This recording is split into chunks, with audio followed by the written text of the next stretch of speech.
Hello po mga kabanding kaprobinsyana! Welcome po sa ating YouTube channel. Mapagpalang araw po sa ating lahat.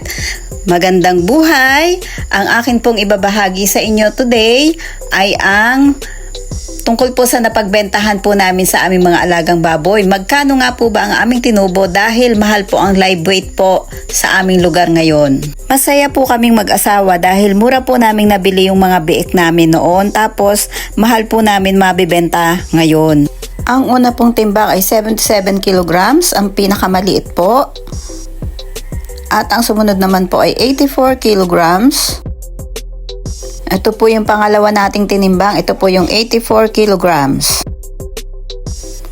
At ito naman po ang pangatlo na tinimbang, 78 kilograms.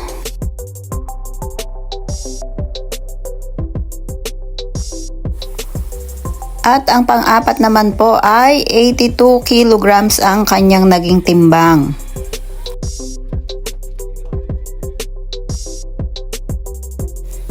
At ang ating pong pang-apat na tinimbang ay 80 kilograms. Nandito lang po yung ating mga tinimbang na mga baboy at yun pong isa ay nandun po sa may gripo. 5 na po ang natimbang. At ito na po yung pang 6 na titimbangin. At ang kaniya pong timbang ay 96 kilograms. 4 kilograms na lang po at 100 kilograms na po ang ating alagang baboy.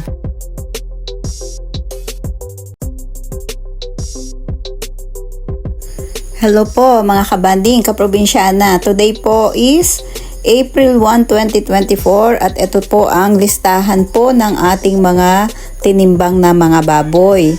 Ang number 1 po ay 77 kilograms, number 2 po ay 84 kilograms, number 3, 78 kilograms, number 4, 82 kilograms, number 5, 80 kilograms, at ang atin pong number 6 ay 96 kilograms. Ang total po ng ating 6 na baboy na tinimbang ay 497 kilograms. Times 195 pesos is equal to 96,915 pesos. Yan po ang ating napagbentahan po sa 6 na baboy.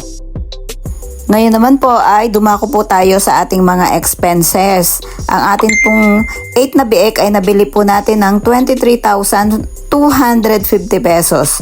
Noon pong panahong yon ay mura po ang biik. Wala pa pong 3K ang isang biik noong December po na nabili namin sila. Umubos po sila ng mga feeds, isang pre-starter, 1,600 pesos, 4 na pre-starter pa ulit, times 1,257 is equal to 5,028 pesos. Ang isang sack po ng pre-starter feeds ay 25 kilograms. At 50 kilograms naman po ang laman ng isang sack ng starter. Noon pong nasa starter stage na po sila, umubos po sila ng 12 sacks. Times 1,672 is equal to 20,624 pesos. Star Grow, 5 sacks times 1,642 is equal to 8,210. At noon naman pong nasa grower stage na po sila, umubos po sila ng 7 sacks times 1,572 ang isa is equal to 11,004 pesos. Gumastos din po tayo sa vitamins, 1,000 pesos, medicine, 200 pesos, purga, 250 pesos, kay Doc Lito po, 520 pesos, at ang transpo po o gas sa pagbili po ng ating feeds ay gumastos po tayo ng 1,500 pesos. Kaya po ang naging total ng ating expenses ay 72,626 pesos. Malaki po ang ating natipid sa feeds dahil po sa mga ibinibigay po namin sa kanila na mga gulay na libre po dito sa bukid. Ngayon po ay dumako po tayo sa napagbentahan po natin sa ating 6 na baboy. 8 po ang ating alagang baboy pero 6 lang po ang ating ibinenta kasi po yung dalawa po nating dumalaga ay tig 16 po ang kanilang dede, so maganda daw po silang inahin, kaya po 6 heads lang po ang ating ibinenta today. Ang amin pong napagbentahan sa 6 na baboy ay 96,915 pesos. At ang presyo naman po nung dalawang dumalaga na naiwan ay 32,300 pesos. Kung nabenta po lahat yung ating 8 heads, 96,915 pesos plus 32,300 pesos is equal to 129,215 pesos. Dapat ang kabuuang halaga ng ating benta sa ating mga alagang baboy. Ang total po na nagastos ng ating 8 heads ay 72,626 pesos. Kapag po iniles natin sa 129,215 pesos, ang 72,626 pesos na gastos, ang total po na tubo natin sa 8 heads ay 56,589 pesos. Masaya po sa pakiramdam kapag po nataon po na tayo po ay magbebenta ng mga baboy at napatapat po sa mataas po ang live weight. Lubos po ang aming pasasalamat sa Lord sa aming kinita na 56,589 pesos. So ngayon po ay natapos na po tayo sa ating napagbentahan kung magkano po ang halaga at magkano naman po ang mga expenses. Ngayon naman po ay dumako po tayo. Ibabahagi ko naman po sa inyo ngayon ay kung magkano po ang halaga ng bawat isang baboy, ang gastos ng bawat isang baboy, ang tubo sa isang baboy bago natin ito maibenta. Simula noong inalagaan natin sila mula biik, simula noong sila ay ating nabili at hanggang maibenta. Bagaman po at hindi po nabenta po natin yung dalawang dumalaga na ating gagawing inahin, kasama din po sila sa pagkukwenta po natin sa presyo o halaga ng bawat isang baboy nating nabenta. Doon po sa 129,215 pesos, kung nabenta po lahat ang ating mga alaga, ito po ang ating mapapagbentahan. So i-divide po natin sa 8. So, ang total po niya ay 16,152 pesos bawat isang baboy po ang kanilang naging presyo o halaga. So, ayan po, 16,152 pesos bawat isang baboy po ang kanilang mga presyo. Bagaman po at magkakaiba po ang kanilang timbang, ito naman po ay atin lamang pong kinuwenta para po dun sa 8 baboy. At ang next naman po ay magkano ba ang gastos ng isang baboy? Ang total po natin na nagastos ay 72,626 divide 8. So ang total po ay 9,078 pesos and 25 centavos bawat isa po ang gastos ng ating mga alagang baboy. At ito naman po ang tubo natin sa bawat isang baboy. Ang atin pong tinubo doon sa 8 baboy ay 56,589 divide 8, 7,073 pesos. Bawat isang baboy po ang ating tinubo. Sana po ay malinaw po ang aking paliwanag. Ang halaga po ng aming baboy, bawat isa ay 16,152 pesos. Ang gastos po ng bawat isang baboy namin ay 9,078 pesos and 25 centavos. At ang tubo naman po sa isang baboy ay 7,073 pesos. Mga kabanding, kaprobinsyana, ito po ang total po natin na napagbentahan, ang total po na gastos at ang atin pong tinubo. Sa 6 heads po, ang atin pong napagbentahan ay 96,215 pesos. Sa dumalaga po, ang presyo po nila ay 32,300 pesos. Kaya po ang naging total niya ay 129,215 pesos. Ang atin naman pong gastos ay 72,626. So 129,215 pesos less 72,626 pesos is equal to 56,589 pesos. Yan po ang ating tinubo sa kanilang lahat sa ating 8 baboy na inalagaan.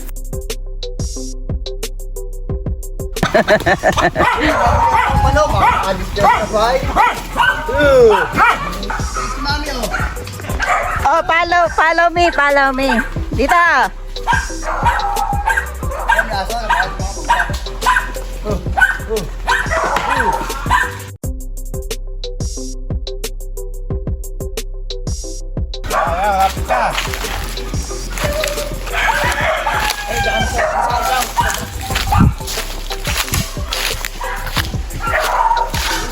Mami, ayun si Mami.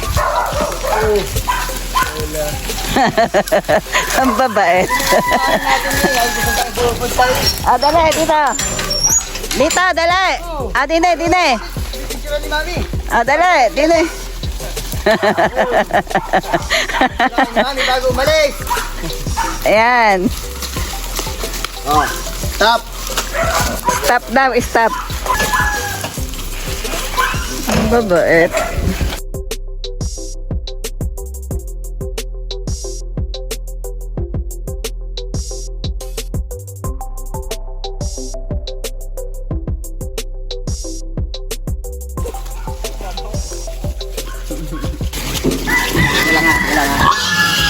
Wah.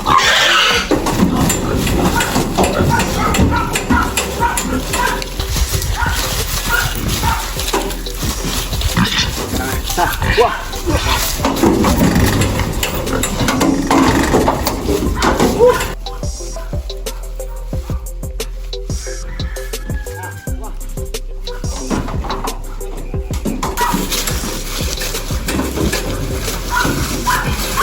Dapat nga. Yan.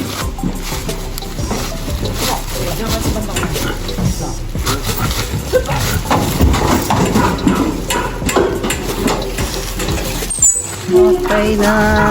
Water. Gusto lang para kahit pa paano na mas. Oo.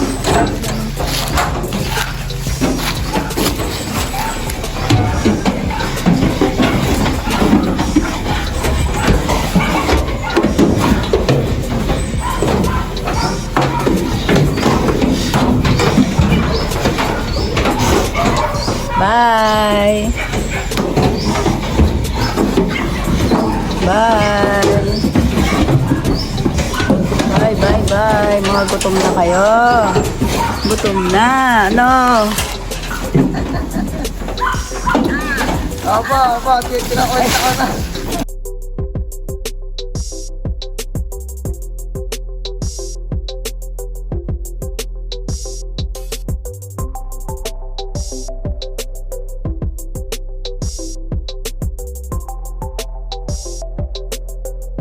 Sige pa. Yan, paligo.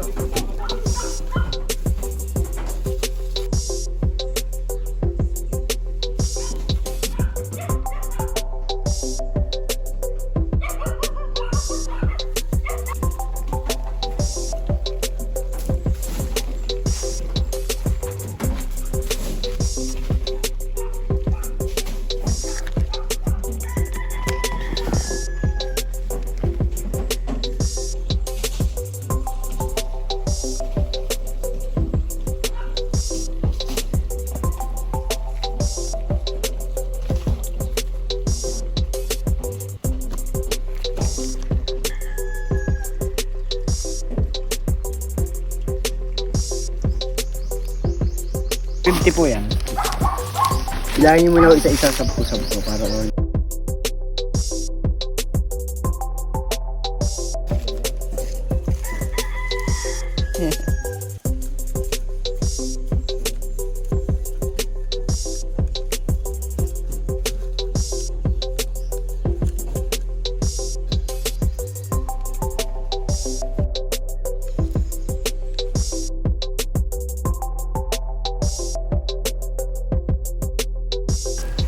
Tama ba, kopya? Thank you for watching. Please don't forget to like, share, and subscribe. Thank you and God bless mga kabanding!